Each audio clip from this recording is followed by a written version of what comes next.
Yan po. Susubukan po natin ipalitan po ng bumbilya tong Electrolux. So usually pag binubuksan po ito po ay umiilaw. Ngayon po kailangan po natin palitan yung bumbilya niya. So yung bumbilya po niya makikita po natin dito sa part na to. Pag tinanggal po natin itong filter, yan po siya. Yun. So papalitan po natin siya. Ang kanya po maximum na wattage is 40 watts.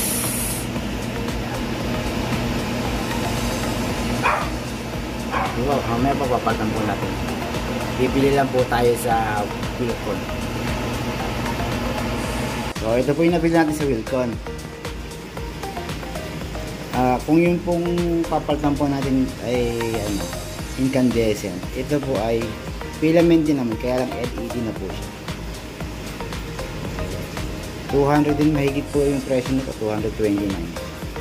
Ito po yung ipapalit natin doon sa napundi natin ilaw ng exhaust.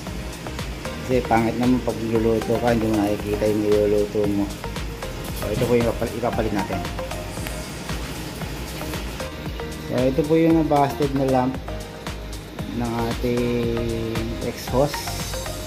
So busted po talaga siya. So busted. Ito po yung kanyang ito po yung papalitan natin. Tinry po natin maghanap ng ganong model, model ng bumbilya. So wala po tayo nakita. So ang nakita po natin ang sinuggest po nung sa bilihan, LED na rin po ito, LED.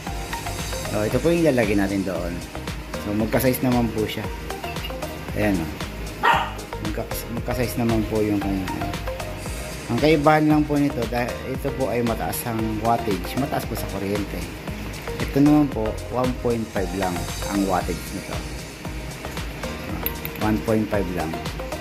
Landlight. Kaya na po natin palitan. Ayan po, napalitan na po natin, na-idle na po yung exhaust. Ang idle po natin is 1.5 LED light. Tignan natin, may ilaw ulit. Diba?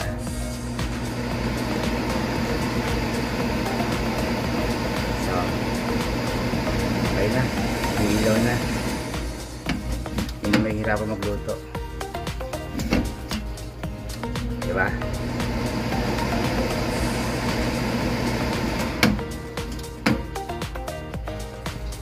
Tapos yan, tapos babalik lang natin tong cover. Ayan na, that's all na. Diba? May na po uli siya. Kanina wala siyang ilaw. Diba? Hindi na po mahihirapan magluto o magluluto.